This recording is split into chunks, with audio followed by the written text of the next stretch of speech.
ada satu peristiwa di mana sedang rame sekali dari debater-debater apologet Kristiani membuat narasi yang seakan-akan Nabi Muhammad ini adalah tokoh fiktif atau tidak pernah ada di dunia ini. Tolong buktikan bahwa Nabi Muhammad benar tokoh yang ada dan tokoh yang bukan fiktif. Nanti kalau ada yang bisa membuktikan, berhadiah 10 juta gitu saja ya. Ada yang 10 juta itu ya. Tentang sayembara itu, apakah Rasulullah itu tokoh yang benar, pernah ada di bumi ini, atau fiktif? Ini pertanyaan orang putus asa. Pertanyaan orang yang kalah. Maaf ya, saya bilang Anda pecundang, jangan dipotong.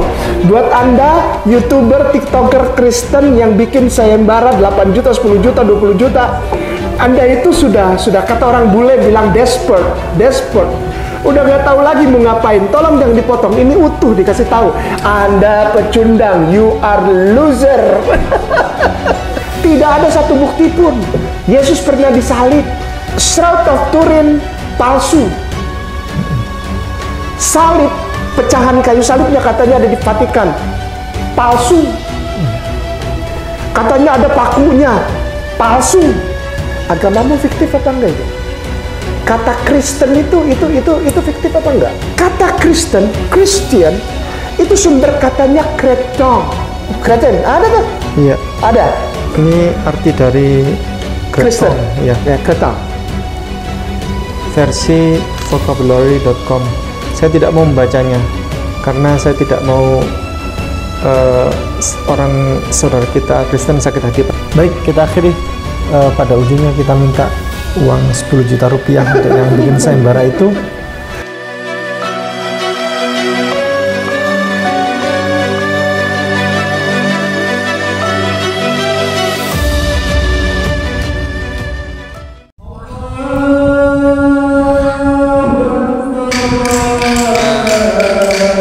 Kita buka puasa dengan sayur laipat ini.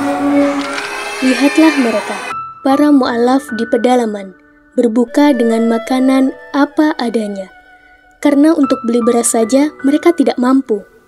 Ayo, dukung kami dalam kegiatan Ramadan bersama para mu'alaf binaan Mu'alaf Center Nasional Hagia Sophia yang ada di pelosok Nusantara. 1. Kegiatan buka bersama para mu'alaf binaan yang tersebar di berbagai daerah pelosok pedalaman. 2. Kegiatan bingkisan Ramadan untuk para mu'alaf du'afa yang tersebar di berbagai daerah pelosok pedalaman.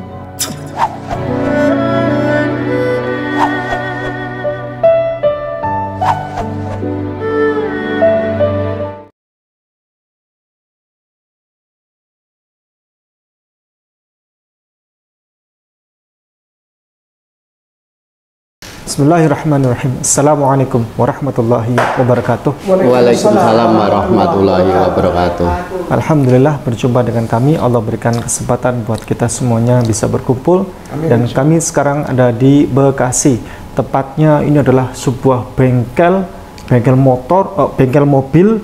Ada ratusan mobil di sini. Ini bengkel gede ini, bengkel raksasa karya Indah Motor atau KIM, terkenal di Bekasi Timur, Rawalumbu. Nah, ini tokoh di balik layar tentang adanya event pensyahadatan Mu'alaf Center Hagia Sophia di Bekasi. Beliau ini tokoh di balik layarnya, Masya Allah, yang merelakan kediaman beliau, ya, tempat beliau, bahkan ini kantor disulap. Nah, jadi poskonya Hagia Sophia, ya, bagaimana ya? Coba kantor bengkel KIM disulap menjadi ini posko pensyahadatan Hagia Sophia. Ustadz Yadi, silakan Ustadz Yadi. Sepatah kata, 2 patah kata boleh. 1 menit, 2 menit boleh.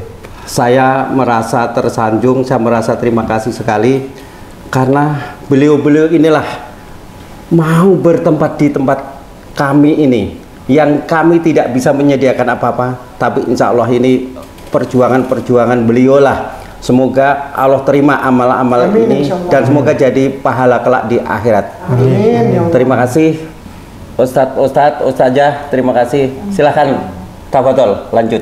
Baik, alhamdulillah para hadirin, para penonton semuanya yang kami muliakan, ada satu peristiwa di mana sedang rame sekali, yang orang Kristen saudara kita ya, dari debater-debater apologet Kristiani membuat narasi yang seakan-akan Nabi Muhammad ini adalah tokoh fiktif atau tidak pernah ada di dunia ini, dengan narasi bikin sayembara.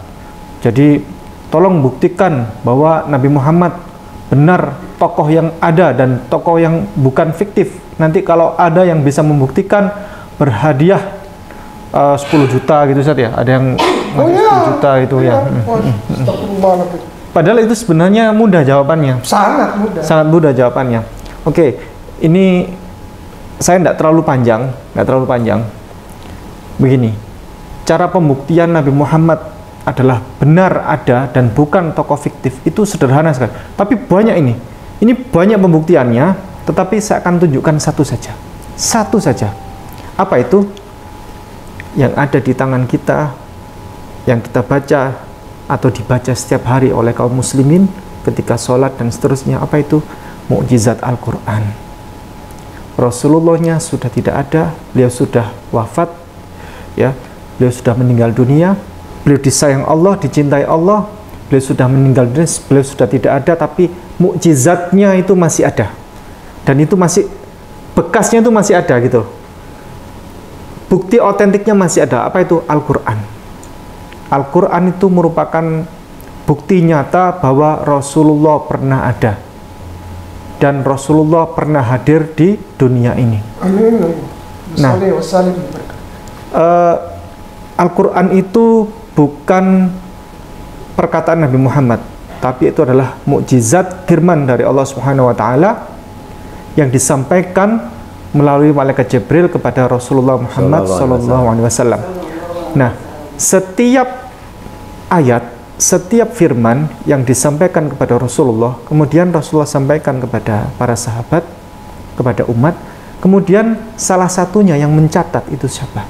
Yakni Sayyidina Ali ibn Abi Thalib radhiyallahu anhu dan beserta para sahabat yang lain. Spesialnya apa? Spesialnya adalah ditemukannya namanya manuskrip San'ah. Saya akan tunjukkan. Ini adalah namanya mushaf dari manuskrip San'ah yang saya ceritakan itu. Dan ini adalah salinannya. Saya dapatkan ini dari mengirimkan surat ke lembaga di Turki sana, dan alhamdulillah ini dokumen bisa datang ke Indonesia. Termasuk saya memiliki naskah manuskrip dari Mushaf Utsman bin Affan yang saat ini ada di Museum Topkapi di Turki. Untuk manuskrip Utsman bin Affan ada 2 unit ya Bapak Ibu pemirsa. Manuskrip San'ah ini adalah manuskrip yang bisa dipertanggungjawabkan. Karena apa? Itu sudah diuji karbon. Ya. Jadi ditemukan di San'ah di sana. Ya. Itu maka disebut sebagai manuskrip San'ah, dan itu diidentifikasi sebagai catatan-catatan yang dicatat oleh Sayyidina Ali, mencatat dari firman Allah melalui Rasulullah. Rasulullah menyampaikan, Ali mencatat, Sayyidina Ali mencatat. Kemudian manuskrip San'ah itu sudah diuji karbon. Siapa yang menguji karbon? Yang menguji karbon adalah orang-orang non-muslim, bukan orang-orang muslim. Kalau misalnya yang menguji karbon itu adalah orang-orang muslim, kita bisa jadi silakan saudara Kristen tidak percaya kan begitu. Ini yang menguji karbon adalah orang-orang non-muslim, dan bisa bertebaran tuh berita di Wikipedia. Silakan ketik manuskrip San'ah. Itu diambil kertasnya itu Ustaz ya. Itu bukan kertas, itu bagian kulit domba dan seterusnya itu ya. Diambil bagiannya kemudian diuji karbon. Hasilnya keluar. Tahun berapa? Manuskrip San'ah analisis uji karbon tahunnya antara 578 Masehi dan 669 Masehi. Ada juga lembaran yang lain yang menyatakan bahwa 535 Masehi. Kemudian Rasulullah lahir tahun berapa? Rasulullah lahir tahun 12 Rabiul Awal, tahun gajah, atau kalau diidentifikasi itu sekitar tahun 570 Masehi. Nah, kemudian ada saudara kita dari Kristen yang membelokkan, Ustaz. Iya. Dengan cara apa? Manuskrip San'a diidentifikasi tahun 578 Masehi. Iya. Ya. Dan 669 Masehi. Iya. Ya. Itu jelas tahun-tahun sekitar Rasulullah, Ustaz. Iya. Berarti manuskrip San'a itu pernah ada di zaman Bersamaan. Rasulullah. Ya. Tapi ada yang membelokkan. Itu 578 Masehi, ada juga lembaran yang 535 Masehi. Iya. Sekitar itu. Berarti Al-Qur'an itu telah ada, itu kata orang Kristen. Iya. Al-Qur'an itu telah ada, apakah telah ada sebelum Rasulullah lahir? Itu sebenarnya bisa dibantah. Iyalah. Itu pertanyaan receh. Iya. Receh sekali. Begini saudaraku. Begini. Ini kertas. Ini kertas. Kertas ini saya tulis pada bulan ini. Iya. Ini bulan Februari tahun 2025 Masehi. Iya. Tapi kertas ini tadi saya sobek dari buku lembar. Buku itu disimpan sudah sejak bertahun-tahun yang lalu. Dan pabriknya juga memproduksi ini sejak beberapa tahun yang lalu. Termasuk kalau kulit domba misalnya. Iya. Kulit domba itu sebelum kulit domba nggak tiba-tiba ditulisi begitu. Nggak bisa lah. Iya. Dia harus dikeringkan, diproses, ya kan? Belum Proses, lagi dombanya umur berapa? iya, ada penyamaan dan seterusnya. Belum lagi setelah itu, setelah jadi Ustadz, disimpan sama orangnya yang punya tadi itu, dibeli kan, disimpan untuk jaga-jaga, barangkali dia butuh, dia pakai. Iya. Jadi tahun tadi, misalnya 578 gitu kan, misalnya Ustadz ya. Iya. Oke lah, oh Rasulullah masih bayi gitu kan, Iya. misalnya masih bayi. Oh berarti kulit domba tadi itu memang produksi tahun itu. Iya. Nanti Masih ditulisnya disimpan, nanti. itu ditulisnya nanti, gitu kan? Pada zaman Sayyidina Ali, gitu. Amin. Pada zaman Rasulullah masih hidup waktu menyampaikan firman itu. Kemudian, misal 535 Masehi sama, nggak ada masalah kan Nggak ada begitu. masalah.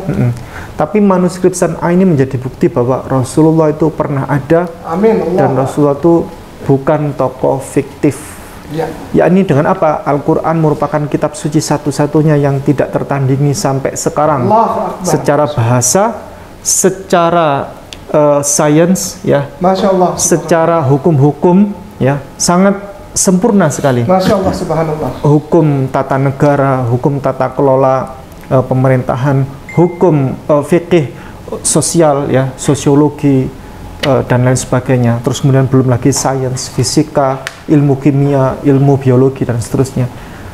Sampai sekarang Al-Quran itu merupakan kitab satu-satunya kitab suci yang sempurna dan masuk akal dan logik sesuai akal sehat. Dan walaupun ini nih, zamannya sudah zaman teknologi canggih, tapi Al-Quran itu tidak pernah ketinggalan Allahu Akbar. sampai hari kiamat. Kepada Ustadz Kainama dipersilakan. Ya. Bismillahirrahmanirrahim. Assalamualaikum warahmatullahi wabarakatuh. Waalaikumsalam. Alhamdulillah, assalatu wassalam ala rasulillah wa ala alihi wa sahbihi wa atbahi wa man wala. Muslimin wal muslimah rahimakumullah. Kok tiba-tiba ada orang Kristen bikin sayembara? Sedangkan orang Kristen adalah korban sayembara. Saudaraku sayang, aku hormat ya sama antum semua. Saudaraku Kristen, Katolik ya. Kainama nih nggak pernah berhenti. Insya Allah sampai mati Kainama tetap hormat sama kalian. Anda semua dihormati dan disayangi sama umat Islam. Toleran kita nggak pernah benci Anda. Wallahi nggak pernah benci. Cuman kita lucu aja gitu, ya. Kok Anda nggak sadar-sadar gitu bahwa Anda ini adalah jamaah yang dibuat atau diarahkan sedemikian rupa agar malas belajar kitab sucinya. Ayo, sadari yuk.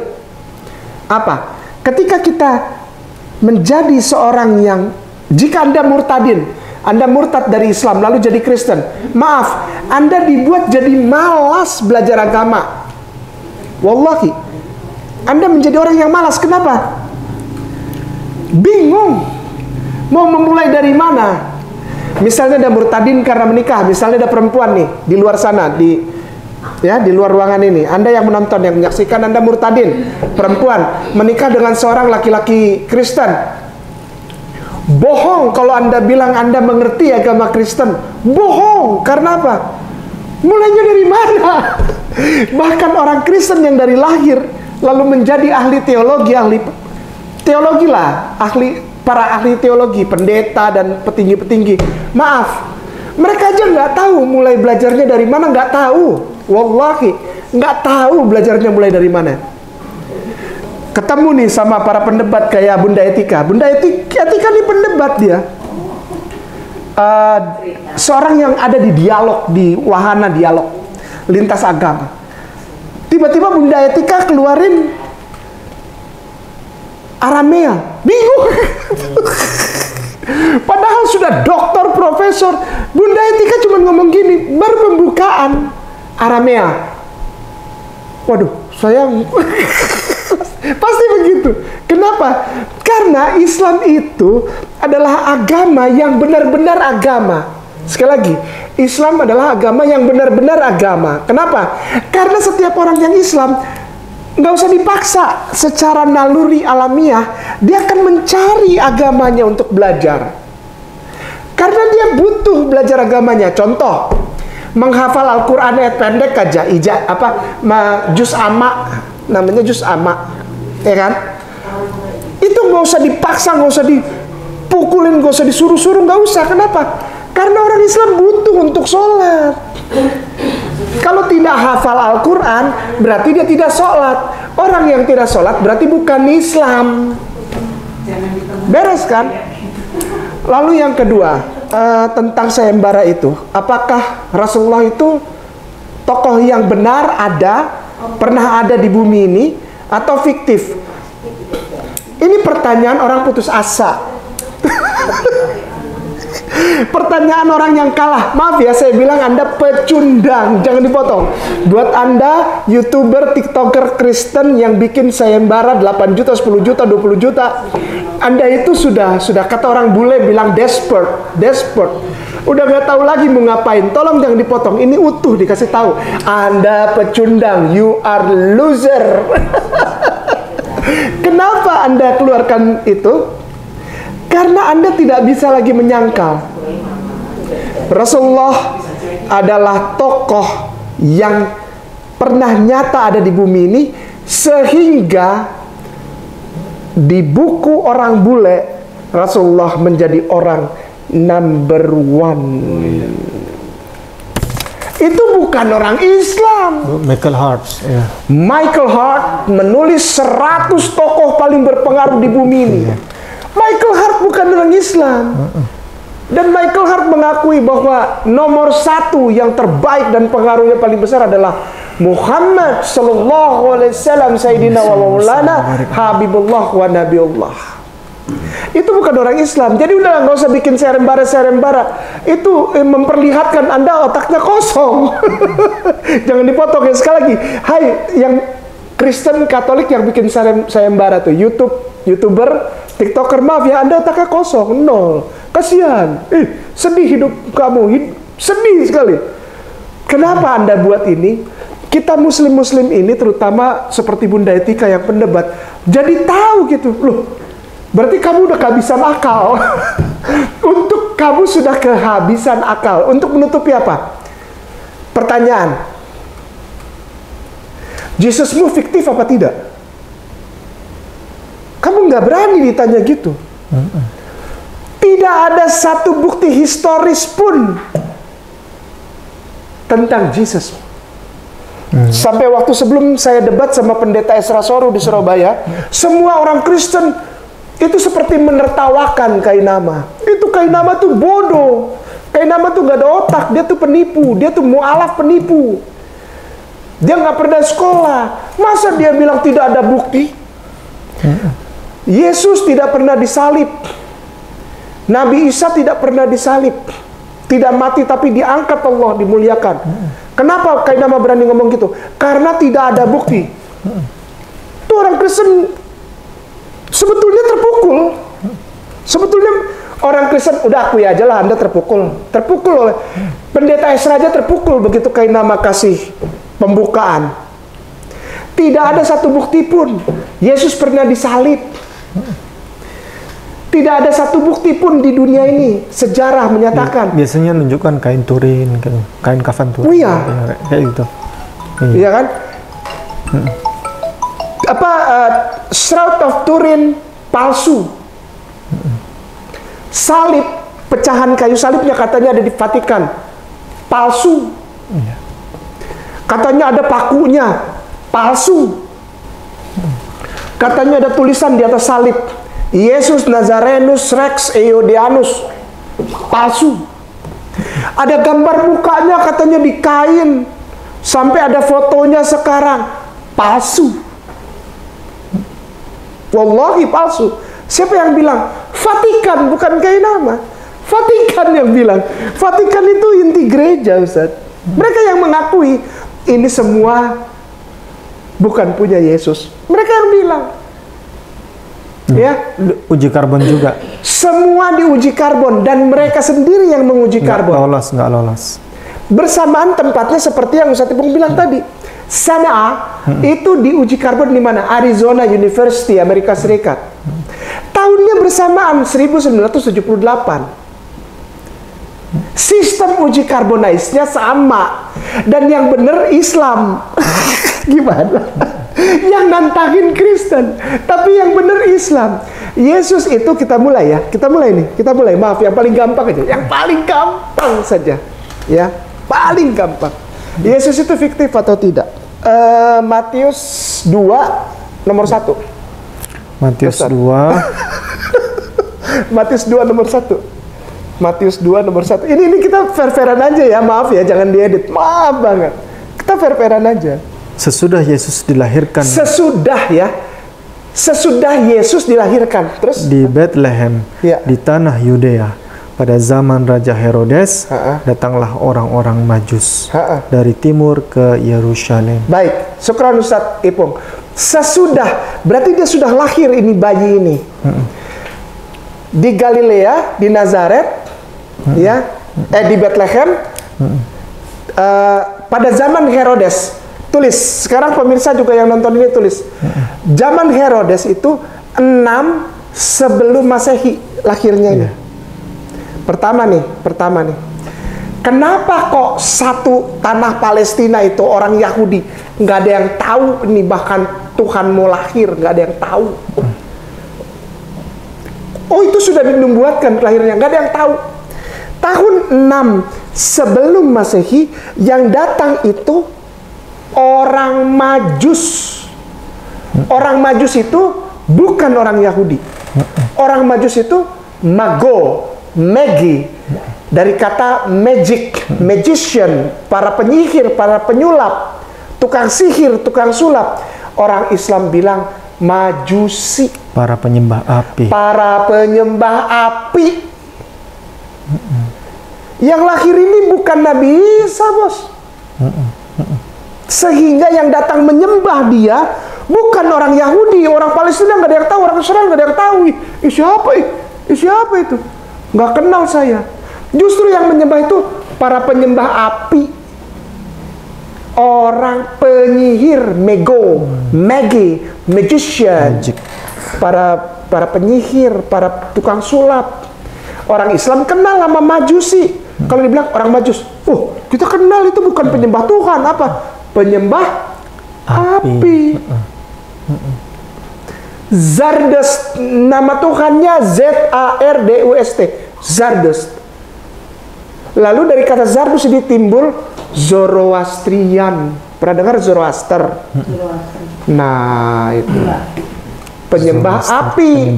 Itu kalau punya ini nih, kalau pernah belajar, ya udah.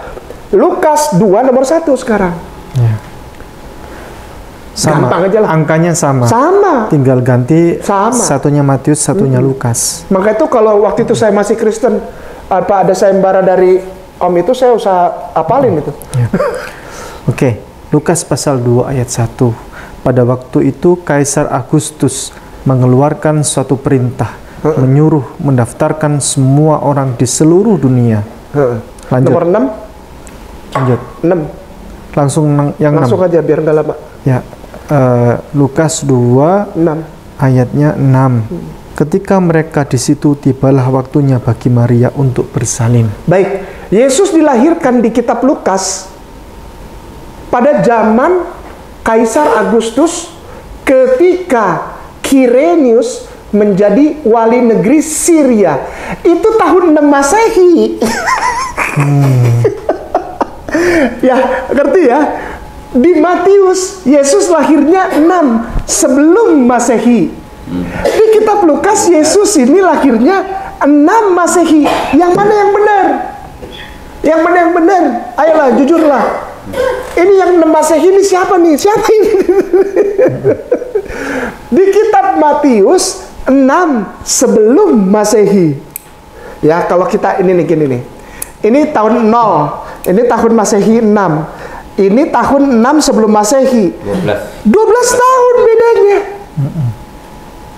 Bedanya 12 tahun. Ayo, yang mana yang kamu pilih? Yang mana? Yang mana yang lahir? Lebih kalau 12 tahun lebih, Ustaz. Iya. Oh ya, bersalin ya. Bersalin, sudah lahir. Yang satu dibawa ke Mesir dan Di Matius benar kata Bunda Etika, lahirnya 6 sebelum Masehi. Lahir dibawa ke Mesir. Langsung. Kembalinya itu tahun 0, antara tahun 0 sampai tahun 2 Masehi, ketika Herodes sudah wafat, digantikan oleh anaknya Herodes Antipas itu. Ayo yang mana? Ini jadi 3 tuh. Yesus yang 6 sebelum Masehi, Yesus yang dibawa ke Mesir, lalu Yesus yang lahir tahun 6 Masehi, nanti Yesus yang gak kemana-mana. Yang Lukas gak kemana-mana. Nggak kemana-mana, dia di Nazaret. Jadi ada 4 orang, ayo yang mana? Yesusnya. Sudah. Lalu Yesus yang pada saat disalib itu yang jam 9 apa yang jam 12? Oh iya. Ada yang bilang jam 9 disalib. Tapi tiba-tiba ada yang bilang jam 12. Lalu di Yohanes dibilang jam 12 itu baru disuruh pergi dari hadapannya Herodes. Terus yang disalibkan kalau Yohanes malam Paskah, kalau Matius, Lukas sehari setelah Paskah. Ada yang bilang disalibnya pada saat malam Paskah. Karena itulah jenazahnya harus diturunkan. Karena besok Paskah. Tapi ada yang tulis dari Matius, Markus, Lukas, Yohanes. Dia sehari setelah Paskah. Yang mana Yesusmu? Oke, sudah. Lalu Yesus yang bilang gini, apabila engkau tidak membenci ibu, bapakmu, istrimu, anakmu, saudaramu laki-laki, engkau tidak layak jadi muridku. Jadi harus membenci keluarga dulu, Ustaz, baru jadi pengikutnya. Itu Kristen bukan? Oke, tutup. Saya mau bilang bukan cuma Yesusnya yang perlu Anda pertanyakan. Nggak usah nanya Rasulullah kami, Nabi Allah, Sayyidina wa Maulana, nggak usah. Cinta kami udah jelas itu nyata, orang bule yang bilang. Bahkan mereka nggak percaya Tuhan, tapi mereka bilang Muhammad orang nomor 1 di bumi ini. Sampai sekarang belum ada gantinya, benar? Karena buku itu belum ada yang mematahkan ya, Ustazah. Michael Hart belum ada. Michael H. Hart tulis sampai detik ini tahun 2025 dari tahun 0 itu, dari zaman Rasulullah 1400 tahun yang lalu sampai sekarang belum ada yang gantikan. Masih nomor 1 beliau. Terus kamu bilang fiktif, aduh kasihan hidupmu. Pertanyakan dulu Yesusmu. 6 sebelum Masehi ke Mesir, 6 Masehi tidak ke Mesir, dipaku jam 9, dipaku jam 12, atau jam 12 baru berangkat menuju dipaku. Malam Paskah atau setelah Paskah? Malam Paskah atau malam, banyak itu yang membuat Anda jadi bingung. Baik, itu tentang Jesusmu. Yang kedua, yang paling penting, tapi ini bagian terakhir aja. Masalah fiktif apa enggak? Agamamu fiktif apa enggak itu? Kata Kristen itu fiktif apa enggak? Wah, parah ini kayak nama ini. Ya, jangan diedit. Ini sekalian kita buka yang mana yang fiktif. Agama Kristen itu saya tanya, itu fiktif apa enggak? Kata Kristen, Christian, C-H-R-I-S-T-I-A-N, Christian, atau Christianorum, atau Christianus, itu sumber katanya kreton. Sekali lagi, kreton, C-R-E-T-I-N. Artinya apa? Kreten, ada tuh? Iya. Ada. Saya terjemahkan. Iya dong, terjemahkan dong. Lalu kasih lihat kepada semuanya. Tanya dulu, ya jangan sampai ntar kayak nama bongkar. Kasihan kamu, orang Kristen ya, sedih nanti. Iya. Ini. Iya. Baca, siap-siapin hatinya ya, jangan diedit ya. Orang Kristen yang dengar ini, siapkan hatimu, takutnya guncang, takutnya pingsan. Ini arti dari Kristen, ya. Kreton. Versi vocabulary.com. Saya tidak mau membacanya karena saya tidak mau orang saudara kita Kristen sakit hati pada saya. Iya. Biar sakit hati kepada ini aja. Iya, sakit hati ya. Silakan baca itu ya nanti ya. Sudah. Syukran Ustaz. Syukran. Ustazah Etika. Saya nambah cerita saya. Ya. Bismillahirrahmanirrahim. Assalamualaikum warahmatullahi wabarakatuh. Waalaikumsalam warahmatullahi. Ini sedikit menambahkan Michael H. Hart ya. Michael H. Hart itu yang menulis 100 orang paling berpengaruh di dunia, nomor 1 Rasulullah. Dia kan sudah jadi pembicara di berbagai universitas ya di Amerika. Di salah satu universitas di mana dia datang, dia menjelaskan kenapa alasan dia memilih Nabi Muhammad sebagai the first person, orang yang paling berpengaruh. Ada mahasiswa yang mengangkat tangan. Kenapa Anda memilih orang pembohong sebagai nomor 1? Kata. Kenapa Anda memilih Muhammad? Pertama, dia adalah seorang pembohong. Nah, kenapa saya memilih Muhammad? Karena begini, tidak ada orang di dunia ini, siapapun tokoh di dunia ini yang rela mati jika dia dihina. Artinya kalau Rasulullah dihina, umatnya siap membela dia sampai mati gitu loh. Dan tidak ada tokoh yang seperti itu. Dan yang kedua, kalau Anda mengatakan Muhammad itu pembohong, Quran itu kan diturunkan 2 tahun 2 bulan 22 hari ya, hampir 23 tahun. Tidak mungkin orang berbohong selama 23 tahun gitu loh. Orang berbohong itu pasti ketahuan sooner or later, tapi tidak sampai 23 tahun dia terus-menerus bohong bahwa itu ayat bohong dan tidak ketahuan. Nah, itu tidak masuk akal. Nah, itu setelah dijelaskan begitu, semua yang mahasiswanya semuanya diam. Ya, tidak ada yang komen. Masya Allah, Allahu Akbar, Allahumma sholli ala. Siapa yang mengatakan, sebetulnya tidak cuma Michael Hart ya, ini ada seorang filsuf juga mengatakan, nah, tentang filosofer, siapakah Muhammad menurut beliau? Filosofer, orator, apostle, legislator, warrior. Jadi filosofer, orator, juga apostle, seorang nabi, juga legislator, warrior, seorang perang juga, ahli perang, legislator, conqueror of ideas, yang bisa mengalahkan ide-ide ya, maksudnya ide-ide itu bisa disampaikan pada orang-orang, restorer of rational dogmas, of a cult without images, the founder of 20 terrestrial empires and of 1 spiritual empire, dan 20 wilayah founder, dia seorang pendiri 20 wilayah dan 1 pendiri 1 spiritual empire, kerajaan spiritual yang sangat besar, Islam tentunya ya. That is Muhammad as regards all standards by which human greatness may be measured. We may well ask. Lalu kita bertanya, is there any man greater than he? Itu dia sama kan? Maksudnya ada nggak orang yang lebih besar daripada dia? Sama ya. Jadi pendapat beliau pun mengatakan bahwa Nabi Muhammad adalah the greatest man, yang paling besar. Yang Benjamin Bosworth Smith ini seorang American Protestan ya, Episcopal Bishop, nah seorang bishop nih. Tolong tunjukkan kepada pemirsa. Oh ya. Yang tadi dulu, Ustazah. Sekarang yang fotonya. tadi ini Ya. Sekarang lameran ya bacanya apa lamerin kayaknya.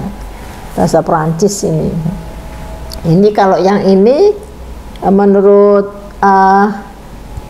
Benjamin Bosworth Smith ya. Ini saya baca sekilas ya. Head of the state as well as the church, he was Caesar and Pope in one, but he was Pope without the Pope's claims and Caesar without the legions of Caesar, without a standing army, without a bodyguard, without a palace, without a fixed revenue. Ya dia seorang sebetulnya setingkat paus menurut, tetapi dia tidak pernah mengklaim dirinya ini hebat, tidak mengklaim dia seorang kaisar, tidak punya tentara yang apa? Kalau orang besar kan punya prajurit yang selalu di belakang dia, dan tidak punya bodyguard, dia tidak punya istana, without a fixed revenue, tidak punya penghasilan, ya kan? If ever any man had the right to say that he ruled by a right divine, it was Muhammad, for he had all the power without instruments and without its support. Jadi kalau ada orang mengatakan dia mengatur dengan right divine dari Tuhan, ya itu Muhammad. Ini yang mengatakan seorang Kristen sendiri loh, Bishop ya, Benjamin Bosworth Smith ya. He cared not for dressing of power. The simplicity of his private life was in keeping with his public life. Jadi dia tidak gila dengan kekuasaan gitu loh. Ya dia hidupnya simpel saja demi umatnya. Ini banyak sebenarnya kalau mau ada banyak ada satu yang lucu. Ada satu yang lucu, Ustaz. Bapak gereja besar di tahun 900 Masehi. Namanya Yohanes of Damaskus, ya nggak? Dia maki-maki itu, dia memaki-maki Rasulullah. Kalau Rasulullahnya nggak ada, ngapain dia maki-maki gitu loh, Ustaz? Ya, lalu dibuatkan satu buku oleh orang-orang itu, orang-orang dari non-Muslim itu, oleh seorang yang namanya Yakobi, sehingga disebut doktrin atau pengajaran doktrinal Yakobi. Ya kan, ada tuh doktrinal Yakobi. Lalu ada lagi Sebeus, lalu ada lagi Isidore, Bapak Gereja Isidore. Lalu yang paling lucu itu Ustazah Afwan ya, Ustaz Ipung, Pak Haji. Pada suatu kali, saya nggak usah sebutin deh, kita ngumpul-ngumpul, wow, bertahun-tahun yang lalu. Kita ngumpul-ngumpul dengan, waktu itu minum kopi, makan pisang goreng dengan Rabi Tobia. Iya. Kapan itu? Ya. Kapan? Waktu pas beliau kesini, yang beliau bikin apa? Pertemuan. Seminar. Ya, oh iya, seminar. yang di mana? Yang di Kelapa Gading. Oh, yang di Kelapa Gading.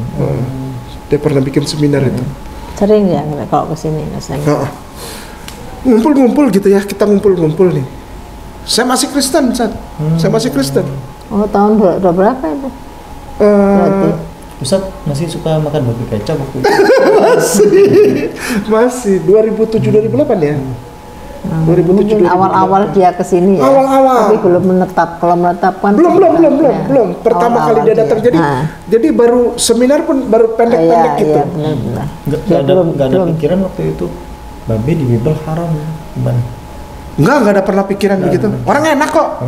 Jujur aja. Astagfirullahaladzim. Naudzubillah.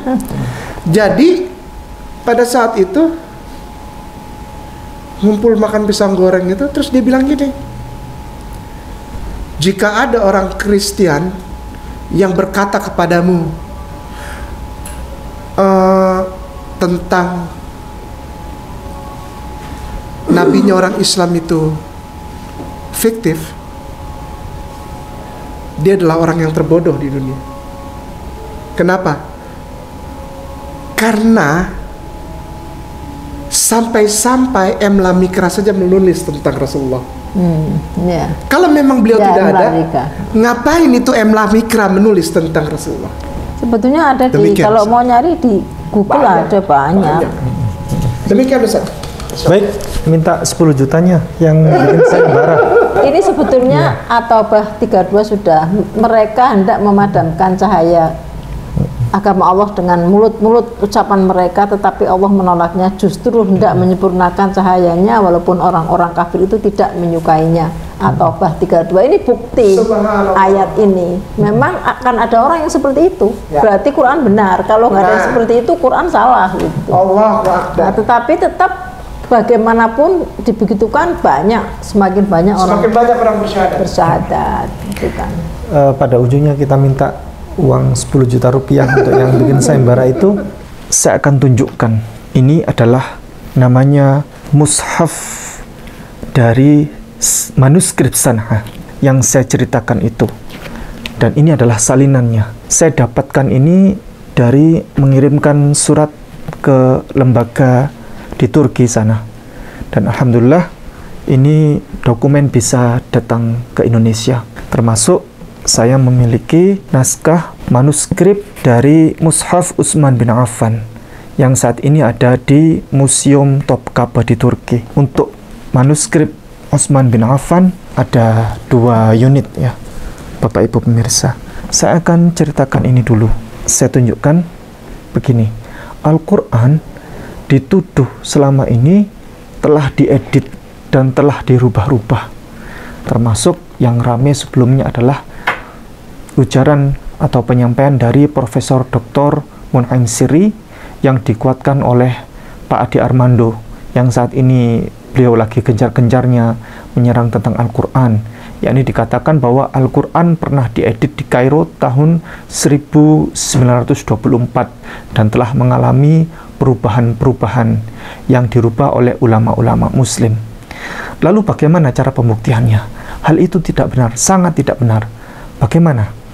Cara pembuktiannya adalah kita bisa mengecek dari sini, dari manuskrip San'a ini. Dan manuskrip San'a ini telah diuji karbon C14. Siapa yang menguji karbonnya? Yang menguji karbon adalah orang-orang non-muslim, pakar-pakar ilmuwan dari non-muslim. Dan ini telah tembus. Dan ini dinyatakan manuskrip ini fix ya, ada pada zaman Rasulullah atau ada pada zaman kehidupan Sayyidina Ali ibn Abi Thalib. Bagaimana cara kita pembuktian bahwa Al-Quran itu telah diedit atau tidak? Caranya adalah kita bisa mengkonfirmasi dari sini. Jadi Al-Quran yang selama ini kita baca, yang selama ini beredar ya, dan kita baca sampai ke rumah-rumah orang umat Islam di seluruh Indonesia, apakah sama dengan ini? Hasilnya sama persis. Tidak ada perbedaan dan tidak ada itu namanya edit-edit atau perubahan-perubahan ya.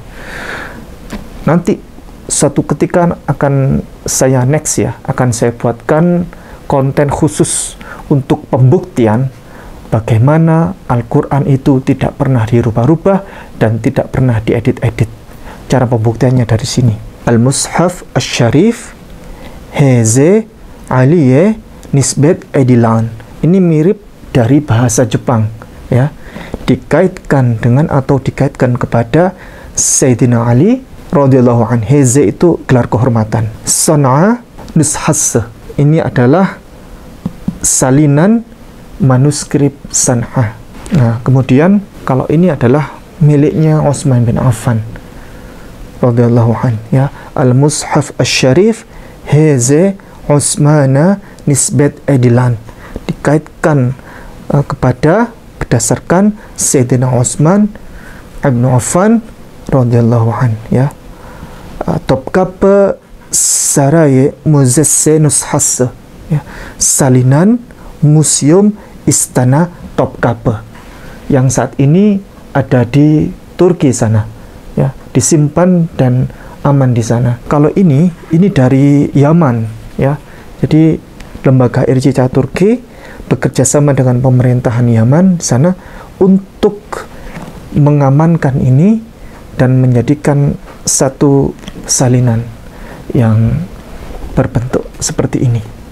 Nah, kalimat-kalimat yang ada di dalam Al-Quran yang sudah diuji korban pembuktian ini bahwa ini adalah fix milik Sayyidina Ali dan ada pada zaman Rasulullah, ini sama dengan naskah Al-Quran yang selama ini ada atau dibaca oleh masyarakat Islam seluruh dunia. Jadi tidak ada itu namanya edit-edit, tidak ada itu namanya Al-Quran dirubah-rubah.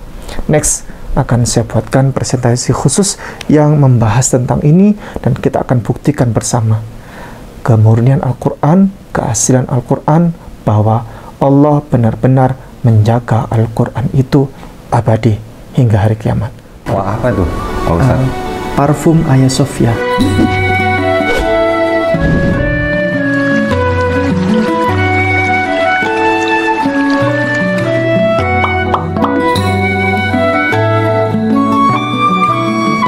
Aromanya aroma Eropa. Oh, cakep nih, Pak Ustadz. Iya. Dari depannya packagingnya bagus, di dalam juga tuh. Keren banget. Hagia Sophia Alexandria. Ini izin ya Pak Ustadz ya, saya buka ya. Tangan dulu ya.